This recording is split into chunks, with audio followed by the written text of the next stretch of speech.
Nagsisimula ang pelikulang ito kay Ava na biglang nagising sa kalagitnaan ng gabi, matapos maalala ang pagkamatay ng kanyang ama 12 taon na ang nakalilipas. Noong siya ay 14 na taong gulang pa lamang, nasaksihan niya ang kanyang ama na pinatay ng 2 akyat-bahay gang. Pagkatapos noon, ang traumatikong pangyayari ang naging dahilan ng pagkalulong niya sa alak at droga, subalit pilit siyang lumalaban upang ito ay kanyang malagpasan. Hanggang ngayon ay madalas na nami-miss ni Ava ang kanyang ama, lalo na kapag tinuturuan siya ng martial arts para may kakayahan siyang lumaban sa mga kriminal na maaaring magtangka sa kanyang buhay anumang oras. Matapos matagumpay na bumangon si Ava mula sa kanyang madilim na buhay, kalaunan ay pinakasalan niya si Derek Grant na nakilala niya sa isang Narcotics Anonymous meeting. Sa background ni Derek mula sa isang mayamang pamilya, ang kanyang ama na si Robert ay nagdududa kay Ava dahil hindi niya alam ang tungkol sa kanyang nakaraan. Gayunpaman, ipinagtanggol ni Derek si Ava at nakumbinsi ang kanyang mga magulang na si Ava ay isang mabuting babae.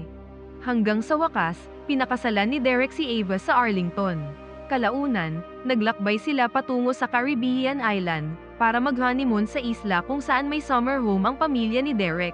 Pagdating sa bahay ng pamilya ni Derek sa dalampasigan, nakita nilang dalawa ang hilera ng mga larawan ni Derek sa edad na 3 kasama ang kanyang ina na kilalang pumanaw ilang taon na ang nakararaan. Di nagtagal, nag-enjoy sina Ava at Derek sa kanilang honeymoon sa pamamagitan ng pagsasagawa ng iba't ibang aktibidad sa paligid ng isla, mula sa pangingisda sa water sports hanggang sa mga island tour. Kinabukasan, pumunta ang bagong kasal sa isang restaurant, kung saan nakilala nila ang isang kabataang lokal na nagngangalang Manny na nagtatrabaho bilang tour guide para sa mga turista. Sa oras na iyon, inanyayahan ni Manny sina Ava at Derek na sumakay sa elevator na 1 milya ang haba ng ziplines sa mga burol ng isla na pinamamahalaan ng kaibigan ni Manny. Dahil interesado ang mag-asawa sa aktibidad, tinanggap nila ang alok. Nang gabing iyon, dinala rin ni Manny ang mga bagong kasal sa isang nightclub sa isla para magsaya. Habang sila ay sumasayaw at nag-e-enjoy sa musika, si Big Biz na leader ng gangster sa lugar ay nagpakita ng interes kay Ava, at sinubukan siyang sulutin. Napagtanto ito ni Derek kaya sinubukan niyang pigilan si Big Biz. Sa kasamaang palad, binaliwala ni Big Biz ang babala ni Derek, at iginiit na sumayaw kasama si Ava na humahantong sa isang komprontasyon. Sinubukan ni Manny na makialam, ngunit ang kanyang mga pagsisikap ay tila walang saysay dahil nagalit si Big Biz at nauwi sa pananakit kay Derek. Dahil sa galit sa pakikitungo ni Big Biz sa kanyang asawa, napilitan si Ava na gamitin ang mga kasanayan na itinuro sa kanya ng kanyang ama. Sa sandaling iyon, nagulat sina Derek at Manny sa mga ikinilos ni Ava, at kahit sa pag-uwi ay patuloy itong tinatalakay ni Manny. Kinaumagahan, pinuntahan ni Manny sina Derek at Ava sa kanilang bahay upang ipaalam sa kanila na darating si Big Biz at ang kanyang mga tauhan upang maghiganti. Laking gulat ni Derek at Ava sa balita, hanggang sa tumawa si Manny at umamin na nagbibiro lamang siya. Dumating siya ng umagang iyon para ihatid sila sa zipline location sa gubat. Pagdating sa lokasyon, si Ava na nalulula sa taas ay nag-alinlangan na maglaro, ngunit pagkatapos na bigyan ng katiyakan ni Derek at Manny ay nakakuha siya ng lakas ng loob na subukan ito. Sa hindi inaasahang pagkakataon, nalaman ni Ava na hindi pala nakakatakot ang pag-zipline, kaya naman ay inanyayahan sila ni Manny na pumunta sa mas mahirap na lokasyon ng zipline. Upang marating ang lokasyon, kailangan nilang maglakbay ng 1 milya, ngunit tila excited pa rin silang maglaro. Pagdating nila, si Derek ang unang naglaro ngunit bago pa man siya makarating sa kabilang bahagi ay biglang naputol ang tali na umaalalay kay Derek dahilan para siya ay kumapit sa zipline cable. Nataranta si Ava nang makitang nasa panganib ang kanyang asawa, habang sinisikap na iligtas ni Manny si Derek. Sa kasamaang palad, ang limitadong kagamitan sa pagsagip ay humadlang kay Manny na mailigtas si Derek. Kalaunan ay nahulog si Derek mula sa taas at bumagsak sa kagubatan. Agad na tumakbo si Ava sa gubat para hanapin ang kanyang asawa, hanggang sa laking gulat niya nang makita si Derek na walang malay at nabali ang paa. Bukod pa rito, napagtanto din niyang nawala ang perang dala ni Derek. Dahil dito ay naghinala siya na may kakaiba sa nangyaring aksidente. Sa kabilang banda, agad na nakipag-ugnayan si Manny sa ambulansya, para mailikas si Derek sa ospital. Nang balak ni Ava na samahan ang kanyang asawa sa ospital, Isa sa mga tauhan ng ambulansya na nagngangalang Omar ay pinagbawalan siya na pumasok sa ambulansya. Ito ay dahil sa mga medikal na pamamaraan sa lugar. Nagbigay lamang si Omar ng isang business card ng ospital kung saan tatanggap si Derek ng paggamot. Wala siyang magawa at nag-aalala tungkol sa kanyang asawa. Nagpa siya si Ava na manghiram ng motorsiklo para sundan ang ambulansya mula sa likuran. Sa kalagitnaan ng paglalakbay, naaksidente si Ava kaya naantala siya sa kanyang pagdating sa ospital. Natatarantang nagtanong si Ava tungkol sa treatment room ni Derek, ngunit ipinaalam sa kanya ng receptionist ng ospital na walang pasyente na may ganoong pangalan, kaya sinikap ni Ava na hanapin ang kinaroroonan ng kanyang asawa sa ibang ospital. Ito ay kakaiba, dahil walang ospital ang tumanggap kay Derek bilang pasyente. Naghinala si Ava tungkol dito, kaya naman ay iniulat niya ang pagkawala ni Derek sa pulisya, upang maimbestigahan kaagad ng mga awtoridad ang kinaroroonan ng kanyang asawa. Kinabukasan, dumating si Robert kasama ang kapatid ni Derek na si Sandy sa isla, matapos mabalitaan mula kay Ava ang tungkol sa pagkawala ni Derek. Pagkatapos ay pumunta sa istasyon ng pulisya sina Ava, Robert, at Sandy para magtanong tungkol sa pag-usad ng investigasyon tungkol sa pagdukot kay Derek. Sa sandaling iyon, nakilala nila si Chief Ramon Garza na siyang humawak sa kaso. Pagkatapos na ikwento ni Ava ang lahat ng detalye ng insidente, kabilang ang pagkawala ng ilang perang dala ni Derek pagkatapos ng aksidente. Inihayag ni Chief Ramon Garza na ang isla ay talagang napuno ng mga mapanganib na kriminal, kaya karaniwan lamang para sa mga kriminal na kidnapin ang mayayamang turista tulad ni Derek upang makakuha ng mas maraming pera. Hindi nagtagal, pumunta sina Chief Ramon Garza, Ava kasama ang iba pa sa zipline location kung saan naaksidente si Derek. Mula sa testimonya ng isang empleyado na inusisa ni Chief Ramon Garza, sinabi nilang wala sila sa lugar nang mangyari ang aksidente. Ito ay ikinagalit ni Ava hanggang sa tangkaing atakihin ang empleyadong nagsinungaling sa pulis, ngunit agad naman siyang pinigilan ni Chief Ramon Garza. Pagbalik nila sa istasyon ng pulisya, ipinakita niya ang video ng pag-aaway ni Ava sa nightclub noong isang gabi, sinasabing nasangkot siya sa pinakamapanganib na gang sa lugar, at si Derek ay maaaring kinidnap ng mga miyembro ng gang na nagalit sa kanya. Hindi nagtagal, sinimulan ni Ava na ipakalat ang larawan ni Derek, at nagtatanong tungkol sa kanyang tirahan sa isla. Ngunit ang kanyang mga pagsisikap ay walang kabuluhan dahil walang umamin na nakita nila si Derek. Samantala, nang malaman ni Robert na si Ava ang dahilan ng pagkawala ni Derek ay humiling ito na bayaran siya. Lalong nalungkot si Ava, at nagalit siya kay Robert. Sa pakiramdam na hindi makatarungang siya ang sinisisi sa pagkawala ng kanyang asawa, nagpa siya si Ava na imbestigahan mismo ang kaso ni Derek. Ang una niyang ginawa ay pumunta sa zipline location sa gubat para tanungin si John Chi. Dahil tumanggi pa rin ang empleyado na si John Chi na sabihin ang totoo, agad siyang itinali ni Ava. Balak siyang ihulog sa kagubatan tulad ng naranasan ni Derek. Sinadyang i-record ni Ava habang hinihiling kay John Chi na sabihin kay Derek kung ano talaga ang nangyari. Sa takot ni John Chi na ilalaglag talaga siya ni Ava, ipinagtapat niya ang kanyang pagsisinungaling sa interogasyon kay Chief Ramon Garza sa nakaraan, at inamin na inutusan lang siya ng mga gangster para maaksidente si Derek sa zipline. Gamit ang ebidensya na kanyang ni-record, agad na pumunta si Ava sa istasyon ng pulisya upang ipakita ang video kay Chief Ramon Garza, at hiniling sa pulisya na arestuhin ang mga salarin. Sa halip ay inutusan ni Chief Ramon Garza ang kanyang mga nasasakupan na arestuhin si Ava sa kaso ng pananakot kay John Chi. Hiniling din ng chief na ma-deport si Ava mula sa isla. Hindi nagtagal, si Ava ay nasa isang barko na nakaposas kasama ng isang pulis na magpapadeport sa kanya. Sa medyo mahabang oras ng paglalakbay, humingi ng permiso si Ava na pumunta sa banyo. Sumang-ayon ng pulis, ngunit sa kondisyon na pumasok din siya sa banyo upang matiyak na hindi siya makakatakas. Pumayag naman si Ava, at nang makapasok silang dalawa sa banyo ng mga sandaling iyon, biglang inatake ni Ava ang pulis hanggang sa nawalan ito ng malay. Matapos ito ay kinuha ang susi ng posas para makalaya. Walang pag-aalinlangang tumalon si Ava sa dagat, at lumangoy pabalik sa Caribbean Island kung saan nawala si Derek.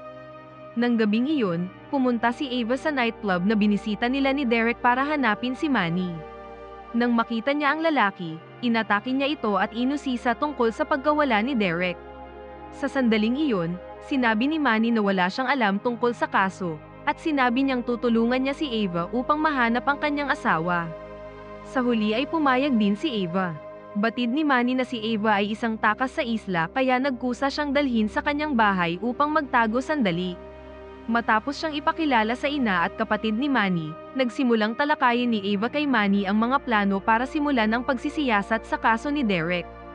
Sa kanilang pag-uusap, sinabi ni Manny na kailangan nilang hanapin si Omar at ang driver ng ambulansya upang matuklasan ang utak sa likod ng pagdukot kay Derek. Kinabukasan, dinala ni Manny si Ava sa kilalang lugar sa isla kung saan nagtitipon ang mga gangster upang mangalap ng impormasyon tungkol kay Omar. Sa kasamaang palad, wala silang nakitang anumang makabuluhang impormasyon. Hanggang sa napansin ni Ava ang isang poster na may parehong simbolo ng tato sa kamay ng driver ng ambulansya na kumuha kay Derek. Agad nilang tinignan ang logo na logo pala ng isang fighting venue kaya nagmadali silang pumunta sa lokasyon.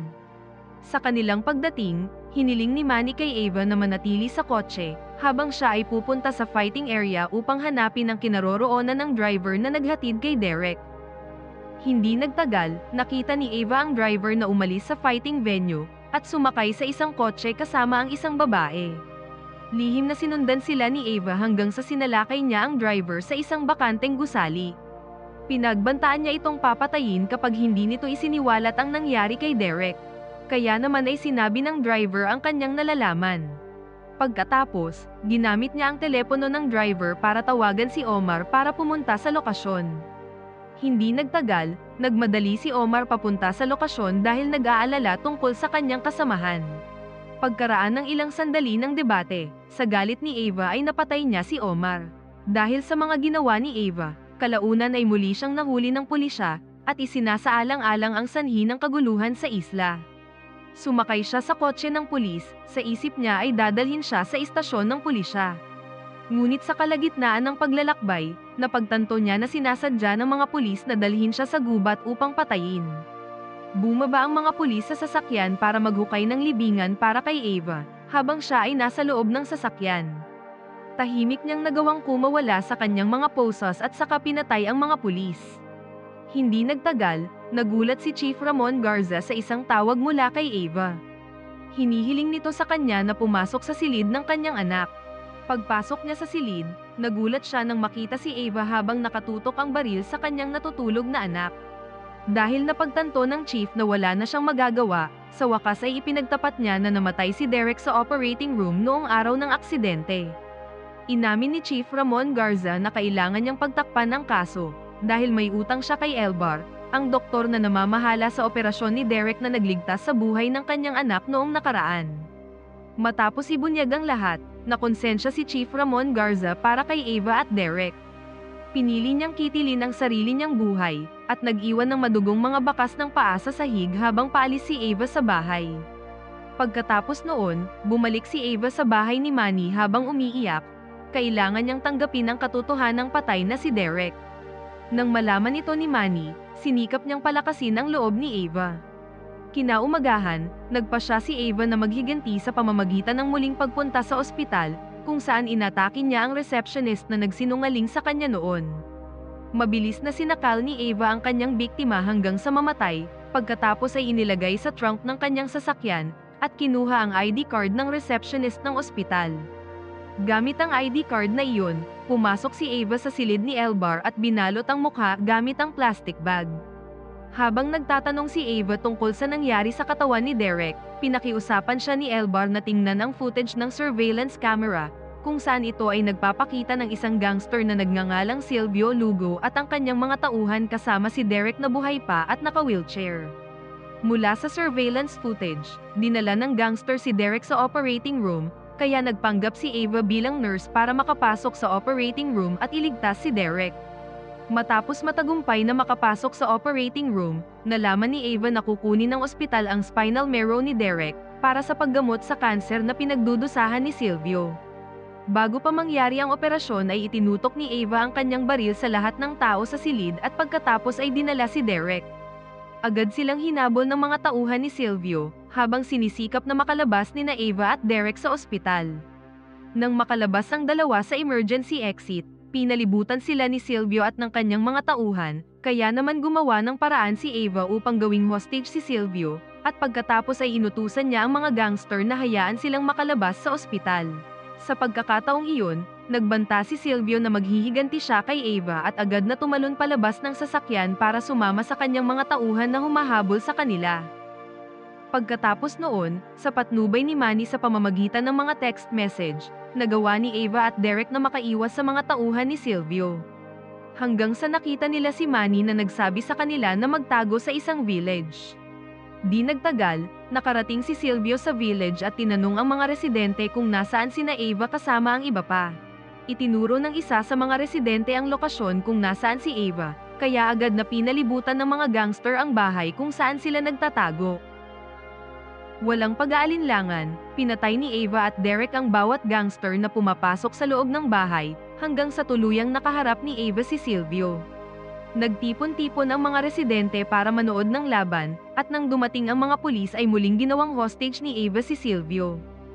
Hiniling niya sa mga pulis na arestuhin si Eva, dahil binayaran niya ang mga ito.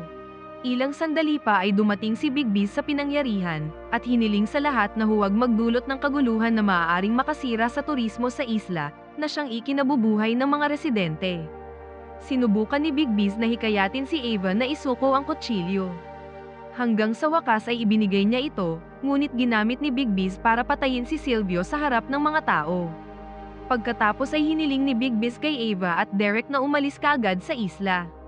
Inutusan din niya ang mga pulis na bumalik sa istasyon, at may pangakong babayaran sila ng doble sa binayad ni Silvio sa kanila. Sa huli, ipinakita sina Eva at Derek na paalis na sa Caribbean Island gamit ang isang speedboat. Nawa ay nagustuhan niyo ang palabas. Mag-like at mag-subscribe para ma-notify kayo sa mga bago nating upload. Maraming salamat!